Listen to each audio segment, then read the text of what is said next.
یہ نکاح نہیں ہو سکتا، وہ گمبھیر لہجے میں بولا تھا۔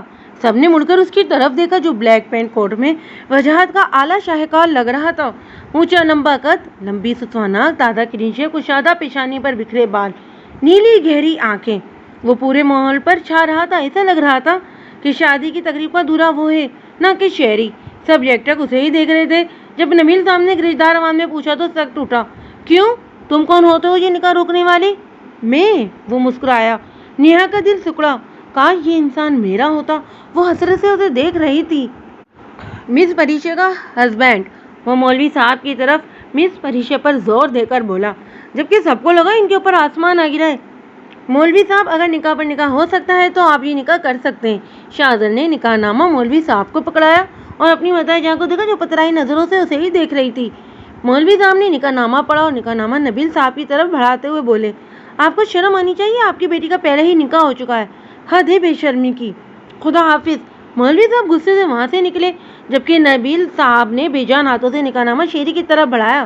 اسے کھا جانے والی نظروں سے شاہزر کو گھورا اور پریشا کی طرف پلٹا۔ یہ جھوٹ ہے، پری ہکلائی۔ اسے پہلے کہ کچھ کہتی، شیری نے پری کا بازو پکڑ کر اسے اپنے سامنے کیا۔ اس سے پہلے کہ شیری پری کو تھپڑ مارتا، شاہزر نے اس کا ہاتھ پکڑ کر جھٹکا اور غصے سے بولا، control yourself mister Shehryar, she is my wife. اس نے پری کو اپنے پیچھے کیا اور خود اس کی ڈھال بنا اور دھیمے لہجے میں گرایا۔ شیری نے اس کو دھکیلا اور چلایا، آؤٹ فرام مائی ہاؤس۔ وہ پریشا کی فیملی کی طرف اشارہ کر کے بولا، اینڈ پوری فیملی کو لے کر جاؤ، ہم نے ٹھیکہ نہیں لیا سب یتیموں کو کھلانے کا۔ وہ مغرور انداز میں تلخی سے بولا۔ شاہزر نے سرد نظروں سے اسے گھورا۔ نور، منائل، پری، آپ لوگ ارحم ساتھ جاؤ، میں چچی کو لے کر آتا ہوں۔ جبکہ پریشا نے خالی نظروں سے اسے دیکھا۔ چلیے۔ ارحم اس کی طرف آتے ہوئے بولا۔ لوگوں نے اس کے کردار پر کیچڑ اچھالنا شروع کر دیا تھا۔ وہ خاموشی سے خود کو گھسیٹنے لگی۔ وہ سب خاموش تھے جب پری نے اس خاموشی کو توڑا۔ ماما کدھر ہیں؟ وہ جیسے ایک دم ہوش میں آئی تھی۔ پہلا خیال اسے اپنی ماں کا آیا تھا۔ وہ بھائی کے ساتھ ہے۔ ارحم اسپیڈ کم کرتے ہوئے بولا، اپنے بھائی کو کال کرو اور گاڑی روکو۔ وہ سر کو دباتے ہوئے بولی، بھابھی بہت ٹائم ہو گیا، ہم چلے جاتے ہیں، بھائی آ رہے ہیں چچی کو لے کر۔ پریشا نے ارحم کی بات کاٹی، جس چھٹا میں تمہاری بھابھی نہیں اور گاڑی روکو، وہ گرجی۔ وہ سخت لہجے میں اس سے بولی تھی۔ جی جی بھابھی، ارحم اکلایا، جبکہ نور، منائل، زرین مسکرائیں۔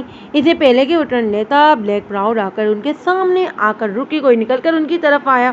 تم واپس کدھر جا رہے ہو؟ شاہ نے شیشے پر جھک کر پوچھا۔ وہ بھابھی نے کہا ہے چچی کے پاس۔ وہ بات ادھوری چھوڑتے ہوئے بولا، تم چچی اور باقی سب کو لے کر گھر جاؤ، میں پری اور چچی کی میڈیسن لے کر آتے ہیں، چچی کی طبیعت خراب ہے۔ چلیں پری۔ شاہزادہ نے پری کی طرف کا دروازہ کھولا۔ دماغ تو ٹھیک ہے تم لوگوں کا، میں اپنی فیملی کو کسی انجان کے ساتھ بھیج دوں؟ وہ اس کو گھورتے ہوئے بولی۔ ارحم بھائی ہے میرا، میڈیسن لینی ہے چچی کی یا نہیں؟ شاہ نے غصے سے پوچھا۔ پر وہ شاہ، وہ ہچکچائی، اس کی بھی بہنیں ہی ہیں۔ شاہزادہ نے اس کا ہاتھ پکڑ کر باہر نکالا۔ وہ نفرت سے اسے گھورنے لگی۔ دھیان سے گھر پہنچو، پھر کال کر دینا۔ وہ جب فلیٹ پر پہنچی تو 3 بج چکے تھے۔ وہ نڈھال انداز میں صوفے پر گری۔ لمحوں میں اس کی زندگی بدل گئی تھی۔ آنسو بند آنکھوں سے موتیوں کی طرح گرنے لگے۔ شاہزادہ جو کھانا لے کر آ رہا تھا، کھانا ٹیبل پر رکھ کر بے اختیار اس کی طرف بڑھا۔ ہاؤ ڈیئر یو، تمہاری ہمت کیسے ہوئی مجھے ہاتھ لگانے کی؟ اس نے اسے پیچھے دھکیلا۔ شاہزادہ مسکرایا اور اس کو دیکھا جو اس کی شدتوں سے لرز رہی تھی۔ میری ہمت کی بات نہ کرو جانشاہ، کھانا کھا لو۔ وہ جانے لگا جب اس کی آواز پر رکا۔ وہ خود کو سنبھالنے لگی۔ اگر تمہاری حویث پوری ہو گئی تو بتاؤ گے کہ یہ ڈرامہ کیوں کیا؟ شاہزادہ اس کے لفظوں پر شوق میں گرا۔ وہ اس کی محبت کو حویث سمجھ رہی تھی۔ اس کا دماغ معاف ہوا۔ میں بتاتی ہوں، تم سے میرا انکار برداشت نہیں ہوا تھا تو تم نے یہ پلان کیا، نکاح نامہ بنوایا، بٹ یاد رکھنا میں پریشا اسفند ہوں، یہاں نبیل نہیں ہے تمہاری حویث کا نشانہ۔ اس سے پہلے کہ وہ کچھ کہتی، شاہزر کا ہاتھ گھوما۔ وہ لڑکھڑا کر صوفے پر گری۔ جسٹ شٹ اپ، تم پریشا اسفند نہیں، پریشا شاہزر ہو، یہ نیکسٹ یاد رکھنا۔ وہ چلایا، اچھا تو قوم میں ہوا تھا نکاح؟ وہ تیر کی طرح سیدھا ہوتے ہوئے مذاق اڑاتے ہوئے بولی، جسٹ شٹ اپ، بیوی ہو تم میری، تم نے اچھا نہیں کیا میری محبت کو حویث کا نام دے کر۔ وہ فنکارا، مشکل سے خود کو کنٹرول کیا تھا اس نے۔ اگر وہ اس کی متاع جان نہ ہوتی تو اسے قتل کر چکا ہوتا۔ اسفند چاچو نے نکاح کروایا تھا جب تم 6 سال کی تھی اور میں آئی کام میں تھا۔ وہ آگ برساتے چلا گیا، جبکہ پری کو لگا وہ سانس نہیں لے سکے گی۔ وہ کچھ دیر بعد آیا اور بولا، چلو گھر چلیں۔ اس نے جواب نہ آنے پر اسے غصے سے دیکھا جو صوفے پر اوندے منہ گری تھی۔ پری آنکھیں کھولو۔ وہ شدتوں سے اسے پکار رہا تھا جو دنیا جہاں سے غافل تھی۔ اسے بازوؤں میں اٹھا کر اسپتال کی طرف بھاگا۔ سوری شاہزر، ڈاکٹر علی کے لفظوں پر شاہزر کو لگا جیسے اس کی کسی نے جان نکال دی ہو۔ پریشا شاہزر ہی تو اس کی جان تھی، جان کے بغیر بھی کوئی کبھی زندہ رہا ہے؟ تمہاری ہمت کیسے ہوئی اس گھر میں قدم رکھنے کی؟ آفندی چودھری نے اس کے ساتھ کھڑی لڑکی کو گھورا اور گرجے۔ آفندی ہاؤس کے سارے افراد ہال میں دم سادے خاموش کھڑے تھے۔ اگر اس گھر میں رہنا اور ہم سے تعلق رکھنا ہے تو اس لڑکی کو جہاں سے لائے ہو وہیں چھوڑاؤ۔ آفندی چودھری ٹانگ پر ٹانگ چڑھاتے مغرورانہ انداز میں بولے تھے، جبکہ پاس کھڑی لڑکی نے خوفزدہ انداز میں اس کو دیکھا۔ یہ نہیں ہو سکتا، ماریا سے میں شادی کر چکا ہوں، یہ میرے بچوں کی ماں ہے، اس کو تو چھوڑنے کا سوال ہی پیدا نہیں ہوتا۔ وہ اٹل انداز میں ماریا کے ہاتھ کو مضبوطی سے پکڑتے ہوئے بولا، ٹھیک ہے میں تمہیں آگ کر دوں گا۔ وہ دھمکی دیتے ہوئے بولے، نہیں نہیں۔ رضیہ بیگم ان کی دھمکی سن کر چکرا کر گر گئی تھیں۔ جانتی تھی چودھری صاحب صرف دھمکی نہیں دیتے، عمل بھی کرتے ہیں۔ وہ آفندی چودھری کے قدموں میں بیٹھتے گڑگڑائی، چودھری صاحب معاف کر دیں، پلیز چودھری صاحب، یہ نادان ہے، میں سمجھاتی ہوں اسے، آپ کو میری ممتا کا واسطہ ہے۔ وہ روتے گڑگڑاتے ان کے قدموں میں اپنی سیاہ چادر رکھتے ہوئے بولی۔ سب نے بے بسی سے رضیہ بیگم کو دیکھا۔ آفندی چودھری کے آگے کوئی کچھ بھی نہیں کر سکتا تھا۔ اٹھ جائیے چودھرائن بیگم، وہ سختی سے انہیں ٹوکتے ہوئے بولے اور سب کو وارننگ دی، جس نے حویلی میں اس نانجات کے ساتھ تعلق رکھا اس کا اس حویلی سے اور ہم سے رشتہ ختم۔ جبکہ چودھرائن بیگم ان کے لہجے میں چھپی دھمکی سے ڈر گئی تھیں اور چپ چاپ اندر چلی گئیں۔ اسفند چودھری نے ایک سرد نگاہ سب پر ڈالی جو اس سے نظریں چراتے اس کی طرف دیکھ بھی نہیں رہے تھے، اور ماں کو بے بسی سے اندر جاتا دیکھتا رہا۔ ماریا کو لے کر باہر کی طرف مڑنے لگا۔ شاہ کی آواز پر وہ رکا۔ اٹ از ناٹ فیئر چاچو، مجھے تو لے جائیں۔ یار پارٹنر، پرامس بھول گئے؟ 16 سال کا شاہزر اس کے پاس آتے ہوئے بولا اور اس سے لپٹ گیا۔ اسفند جسے خود میں بھیجتے ہوئے رو پڑا۔ وہ کیسے بھول گیا تھا کہ کسی میں اس کی جان بستی ہے؟ وہاں کھڑے ہر بندے کی آنکھیں نیم ہو گئیں، جبکہ زرینہ بیگم دوڑتے ہوئے اس کے پاس آئیں۔ شاہزر، یہ کیا بکواس کر رہے ہو؟ تم بچے ہو، اندر جاؤ۔ زرینہ بیگم اسے جھڑکتے ہوئے بولی، نو وے چاچو، سے میں نے وعدہ کیا تھا ہم ہمیشہ ساتھ رہیں گے، ہے نا چاچو؟ وہ اسفند کی طرف دیکھتے یقین چاہ رہا تھا اور اسفند سے اور بھی چمٹ گیا۔ ہاں ہم ہمیشہ ساتھ رہیں گے پارٹنر، بٹ ابھی جانے دو۔ وہ ضبط کر کے اسے نظریں چراتے ہوئے بولا، میں دوبارہ آؤں گا۔ نہیں آپ نہیں آئیں گے، مجھے آپ کے ساتھ جانا ہے۔ پہلے ہی آپ آج 8 ماہ اور 10 دن بعد حویلی آئے اور میری پری کو بھی نہیں لائے۔ وہ منہ بسورتے ہوئے بولا۔ اسفند سمیت سبھی اس کے حساب پر دنگ رہ گئے تھے۔ مجھے آپ کے ساتھ جانا ہے، اس کا ہاتھ تھامتے ضدی لہجے میں بولا تھا۔ جانے اسفند پلیز، ابھی جانے دو، میں آپ سے ملنے آؤں گا۔ وہ بے بسی سے اس کے آنسو پہنچتے ہوئے بولا، نہیں میں آپ کے ساتھ جاؤں گا۔ وہ اس کے ساتھ اور لپٹتے ہوئے بولا۔ چودھری صاحب کو ابھی بھی امید تھی کہ شاہزر کی وجہ سے اس کا فیصلہ بدلنے کا۔ ہاں لے جاؤ۔ وہ اس کی کمزوری سے واقف تھے، اس لیے پریشان نہیں تھے۔ جانتے تھے کہ شاہ کی کوئی بات وہ مر کر بھی نہیں ٹال سکتا، پر واپسی کے دروازے بند ہوں گے، چاہے تم ہو یا تمہارے ساتھ جو بھی جائے۔ اسفند نے وقت کے تقاضے کو دیکھتے اس کو غصے سے پیچھے دھکیلا اور تھپڑ مارا۔ کہا نا ضد نہیں کرو، دفع ہو جاؤ اندر۔ سب شوق ہوئے، اسفند نے شاہزر کو تھپڑ مارا ہے؟ شاہزر اپنے لاڈلے کو جس کو دیکھے بغیر اس کو لگتا تھا کہ اس کی زندگی بیکار ہے۔ اسفند اسے دیکھے بغیر ماریا کو لے کر چلنے لگا، جبکہ وہ معصوم تھا، اسفند کی جھڑک تک برداشت نہیں کر پاتا تھا۔ کچا کے اب تھپڑ، وہ اوندا گر پڑا۔ شاہزر! زرینہ بیگم اس کی طرف لپکی، میرے بچے آنکھیں کھولو۔ وہ سب نیچے گرے، شاہزر کی طرف دوڑے، اس سے پہلے اسے اٹھاتے چودھری صاحب کی آواز پر وہ رک گئے۔ کوئی شاہزر کو نہیں اٹھائے گا، اس کا ہم سے اور حویلی سے کوئی تعلق نہیں، یہ نالائق کہیں کچھ لگتا ہوگا، ہمارا نہیں۔ وہ اسفند کی طرف اشارہ کر کے بولے، سب اندر جاؤ، کرم دین گیٹ بند کر دو اور اجنبیوں کو نکالو حویلی سے۔ چاچو چاچو، وہ نیم بے ہوشی میں چاچو کو ہی پکار رہا تھا۔ اسفند ٹینشن میں بھی مسکرایا، جی چاچو کی بدمعاش جان، اس کو ماتھے سے چومتے ہوئے بولا، آپ مجھے چھوڑ تو نہیں آئے؟ وہ اس کے ہاتھ کو خوفزدہ انداز میں مضبوطی سے پکڑ کر کھولتے ہوئے بولا، نہیں پارٹنر، تم نے پرامس کیا تھا نا کہ کچھ بھی ہو جائے ہم دونوں ساتھ رہیں گے ہمیشہ، تو کیسے چھوڑ کر آتا؟ پری کدھر ہے؟ شاہ نے آنکھیں مونتے ہوئے پوچھا۔ وہ تمہاری چچی کے پاس ہے، نور رو رہی تھی تو باہر لے کر گئی ہے، اس کے پاس ہے، تم آرام کرو میں لاتا ہوں۔ اسے میڈیسن دیتے ہوئے بولا، میں نے پری کو دیکھنا ہے۔ وہ غنودگی میں بڑبڑایا، جبکہ اسفند مسکرایا، پاگل، یہ میڈم پتہ نہیں کدھر ہے۔ وہ ماریا کی تلاش میں نکلا۔ شاہزر دل پر ہاتھ رکھتے نیچے بیٹھتا چلا گیا۔ شاہزر سنبھالو خود کو۔ سوری میرے پاس اچھی خبر نہیں ہے، انہیں شاید بہت شدید شوق ملے، بہت کم چانسز سے دعا کرو۔ ڈاکٹر علی اسے سنبھالتے ہوئے بولا، وہ مجھے چھوڑ کر نہیں جا سکتی علی، وہ ایسے نہیں کر سکتی میرے ساتھ۔ میں وہ بے ربط انداز میں بولا، ابھی تو میں نے اس کو دیکھا بھی نہیں، وہ نہیں مر سکتی۔ شاہزر پاگلوں کی طرح اپنے بال نوچنے لگا۔ وہ شاہزر جو بزنس کا بے تاج بادشاہ مانا جاتا تھا، جو لڑکیوں میں یونانی دیوتا کے نام سے جانا جاتا تھا، جسے پتھر دل سمجھا جاتا تھا، خوبصورت سے خوبصورت لڑکیاں خون کے آنسو رلاتا، آج وہ خود کسی لڑکی کے لیے رو رہا ہے۔ شاہزر پلیز خود کو سنبھالو، مانا کہ اس کی کنڈیشن بہت کریٹیکل ہے، پر دعا سے تقدیر بدل جاتی ہے، خدا سے دعا کرو۔